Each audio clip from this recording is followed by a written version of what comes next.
Henry Ford is not the inventor of car, but every manufactured product such as television, phone, refrigerator and washing machine that we use today is available in large quantities at a lower price because of him. In an era when even toys were accessible to wealthy people, he saw a vision to make affordable cars for the masses. Did he succeed in fulfilling his vision? In 1908, Ford started production of its latest car, the Model T. In 1909, they had produced 10,000 Model Ts and its runabout version was sold for $850, which fell in the same price bracket as its competitors. But what followed next was nothing less than a miracle. By the year 1925, the production of the Model T rose to 1.9 million units, and the prices of the similar but improved runabout version decreased significantly to just $260. Yes, $260. And by the end of its production year in 1927, more than 15 million units were built, making Model T one of the most successful automobiles in the automobile history. The Ford car was called People's Car 20 years before this term was used in Germany. So yes, he was wildly successful in fulfilling his vision.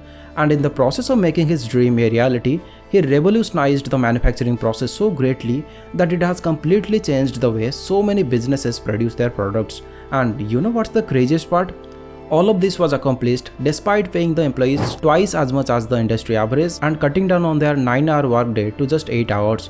Additionally, he was the first to implement a 5-day work week in 1926. So in this video, let's try to understand how did he manage to reduce the car price by almost 70%, what were his innovative manufacturing strategies that significantly contributed to other industries, and lastly, what are the business lessons that we can learn from this legendary entrepreneur. In the early 20th century, the most common way to get around was by horse-drawn carriage. Although cars were being produced, they were very expensive and attainable for rich and privileged people. To turn his dream into reality, Ford established the Ford Motor Company in 1903 with an investment of just $28,000. In the company's first 5 years, Ford created 8 different automobile models. The Ford Model A was the first vehicle sold in July 1903, and the Model N was the most successful of the group and helped Ford gain popularity and sales. Then came the Model T in 1908. It had a front-mounted 2.9-liter inline 4-cylinder engine producing 20 horsepower at a top speed of 64 to 72 km per hour. It was equipped with car parts made of the highest quality, it had power in sufficient quantity, it was light, easy to drive, simple to operate and whatnot. The Model T was an immediate hit and was offered in 5 different body styles at different prices. But still, these models were pricey and beyond the reach of the masses. So what exactly did Henry Ford do special, because of which he was able to bring down the price of the car to $260? Efficiency and productivity in any kind of manufacturing are essential for reducing production cost and making goods more affordable for consumers. Ford hired time and motion study expert Frederick Taylor to examine his workman and decide the most efficient and time-saving procedure to carry out each operation in a better and cheaper way. And Taylor brought in some game-changing techniques using something called the principle of scientific management, and its application went something like this. At the beginning, the Model Ts were manufactured at Ford's Pickett Avenue plant, but the factory was unable to keep up with the excess demand. So in 1910, Ford opened the largest manufacturing plant of that time, the Highland Park plant, in which the company invested new machinery and tools worth $150,000. The machinery was scientifically arranged and placed very close together.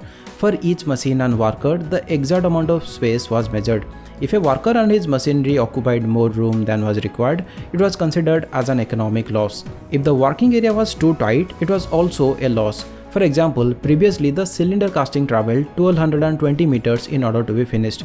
After the implementation of the scientific management principle, it traveled only 91 meters. In the old method, making a certain gear comprised 4 operations, because of which 12% of the steel went into scrap. A very simple new method for making this gear was devised, in which the scrap was only 1%. Another example was the production of a radiator having 95 tubes, and every single of them was soldered by hand. It was a special operation that required time, skill and patience.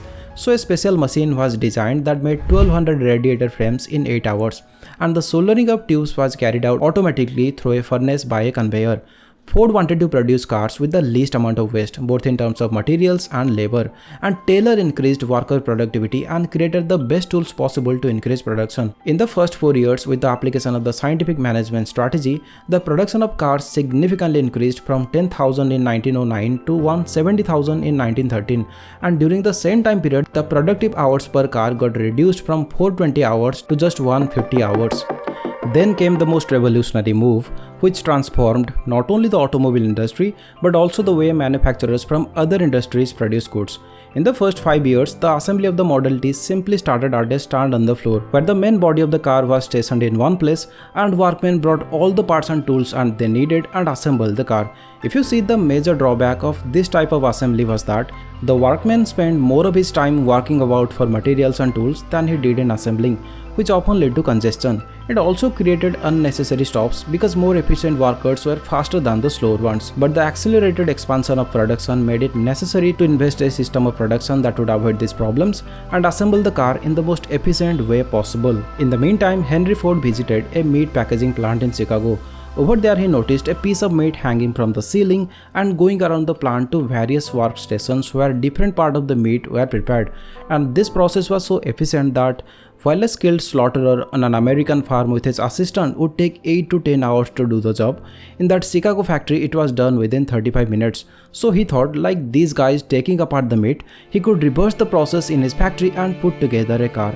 And this is how the concept of moving assembly line was born, which many considered the world's greatest contribution to manufacturing. With lots of attempts, mistakes and corrections, the first moving assembly line was installed on April 1, 1913 at Ford's Highland Park plant. Previously, while one skilled worker was responsible for doing all the tasks needed to build a product, he was assigned just 1 or 2 tasks in this new moving assembly line. Now let's understand the core concept of moving assembly line. So please pay close attention to everything I'm saying. Ford first experimented with this moving assembly line with a relatively simple flywheel magneto set, a key component of the electrical ignition system of the Model T. Previously, the flywheel magneto was assembled by one worker in 20 minutes. To adapt to this new operation, the process of making a flywheel magneto was divided into 29 sub-operations. The workers and the tools were arranged in a sequence of sub-operations so that each component on the conveyor could travel the least possible distance. Such an organized assembly line cut the montage time to 13 minutes and 10 seconds. Further experimentation was done with the speed of the conveyor. The first was set to a high speed of 60 inches per minute. Then it was set to a slow speed of 18 inches per minute. Finally, the appropriate speed of 45 inches per minute was determined. As a result, the montage time was further reduced to 5 minutes. It was important that a worker not speed up. He should have had enough time but not a single excessive second. This assembly line method proved to be very effective and began to be implemented overall in the Ford factory. Essentially, the same ideas were applied to the assembly of motor, chassis, body, etc. To assemble one motor in October 1913, 9 hours and 54 minutes were required. 6 months later, by the moving assembly line method, with 85 sub-operations, it required 5 hours and 56 minutes. Similarly, the average duration for a stationary chassis assembly was 12 hours and 28 minutes. After numerous tests and breaking down the montage into 45 sub-operations, the labor time was reduced to 93 minutes. Eventually, instead of the worker moving around the car, the body of the car itself started moving around the factory. And thanks to this game-changing strategy of moving assembly line, the production of the Model T is now 8 times faster. The enormous effect of the moving assembly line were seen immediately, and they are still seen today. Every manufactured product such as television, telephone, refrigerator, washing machine, etc. that people use today is available in large quantities at a low price and of good quality because of Ford.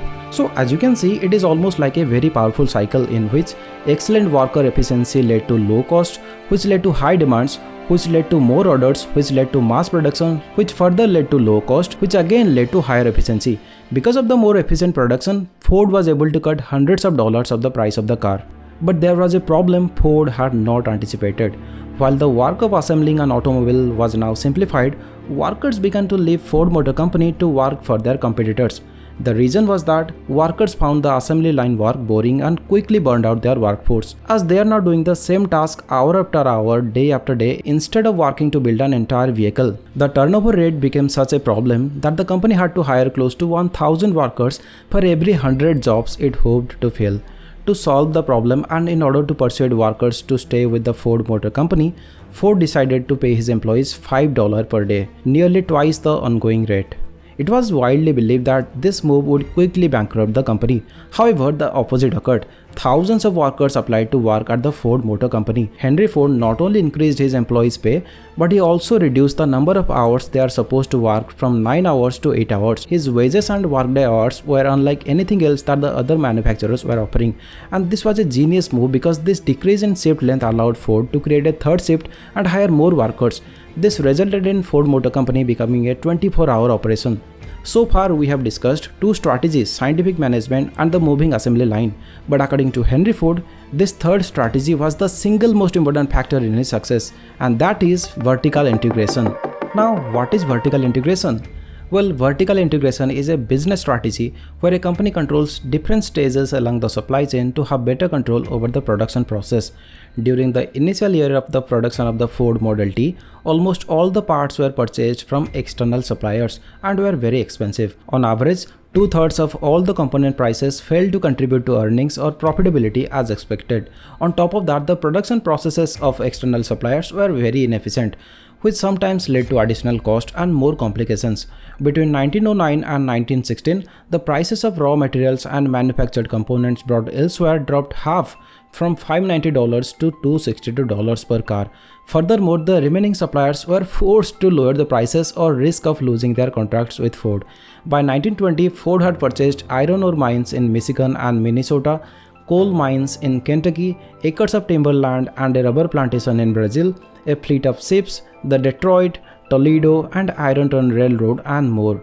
In 1920, Henry Ford moved the production of most of the Ford parts into even larger production complex, the River Rouge. The River Rouge had its own docks, 160 kilometers of railway tracks, its own electricity plant, an integrated steel mill and innovative glass plant, and 93 buildings with nearly 1.5 million square meters of floor space. The ore was brought from the Ford-owned mines, transported by Ford-owned rail, and transformed into steel with the heat supplied by coal from Ford Kentucky mines.